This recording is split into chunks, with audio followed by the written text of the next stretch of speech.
11. Thompson got a block from the running back and goes outside, and that is Hill, who's belted out of play by Reed. And he works his way to about the 8 on a pickup of 7. One of the interesting subplots, would Gardner travel with Hill? In other words, would he line up and follow Hill wherever he lined up on the offense? Well, and I think if you're going to get man-to-man coverage from the Jets, that you'll see Gardner go a lot with Tyreek Hill. Now, obviously, you've got to honor and respect what Jalen Waddle's able to do as well. So, in man-to-man coverage, I anticipate that matchup. I don't know how much of that the Jets will be doing today. They may just keep Sauce on the same side, especially if they're in zone.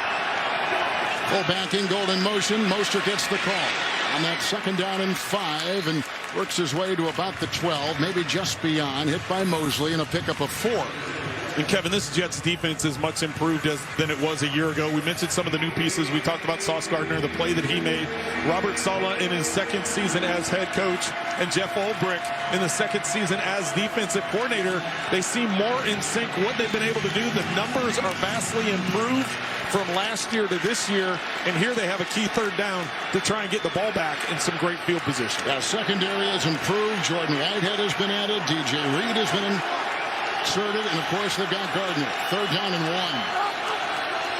from the 12, and time, and going deep, and he's looking for Hill, who has to adjust, and it's incomplete, and a flag. Gardner was there with Whitehead.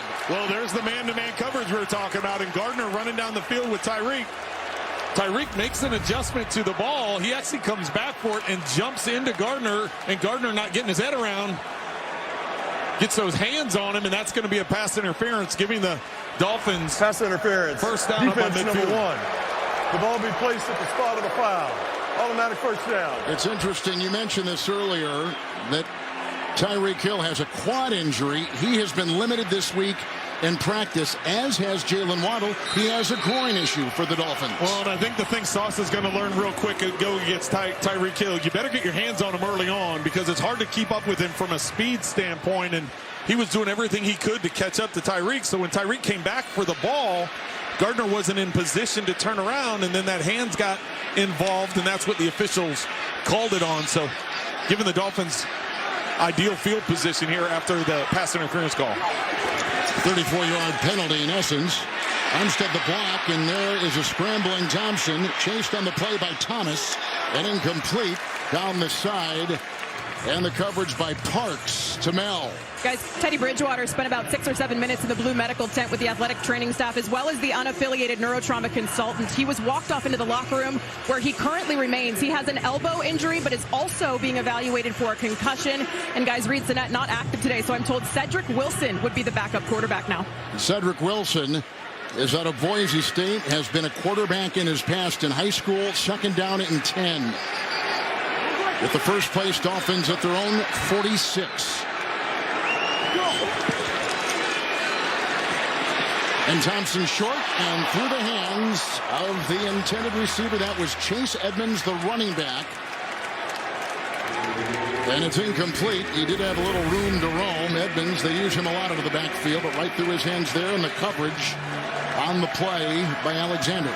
Well, setting up a 3rd and long here for the Dolphins, and it's interesting that Melanie said that Bridgewater is being evaluated for a concussion, because as we know, with what happened with Tua Tagovailoa and the new protocols that have been put in place for this weekend by the NFL and the NFL Players Association, it'll be interesting to see how that moves forward. But a big 3rd down and 10 here for Thompson. Hackett getting dirty. On the move, and he's got the 1st down. He's inside the 44, running on the way, and a flag thrown back at the 37. It's a gain of 12. Offense number 72. That's an Armstead. Penalty. Replay 3rd down. Teron Armstead will pick up the penalty flag there and wipe away a 12-yard gain, which would have been good for a Miami 1st down. Skylar Thompson on that run. Wait, now he's hurt. It looks well, no, it's the play sheet on his wristband when he went to slide. I don't know if the cards fell out or he's sitting there holding these over on the sideline. So now all of a sudden that presents a problem down the road. But with the holding penalty, it moves it back to 3rd and extra long. Thompson comes over and hands the cards out of his wristband to a coach on the sideline. So that, like I said, that's going to affect the play call. He doesn't know what play calls he has in the wristband and now have fallen out because of that last scramble. Armstead is out. He's got a bad toe. He has not practiced this season during the week, only playing games. In his place, Brandon Shell, who was a former 5th-round pick by the Jets, played 4 years for New York, last 2 in Seattle. And now some communication problems. Well, like I said, the call sheet with the wristband, he's trying to get the play in the headset. You can see the frustration on his part. Just right now, everybody just needs to take a deep breath. No left tackle. Have you been in this situation before? I have been. It's just everybody, let's just take a million different moving parts. A lot of stuff going on with the offensive line, with the quarterback situation, with the penalties. Just take a breath. Let's see, the official's going to make an announcement. Before the play clock expired, Miami called a timeout. It's a full timeout.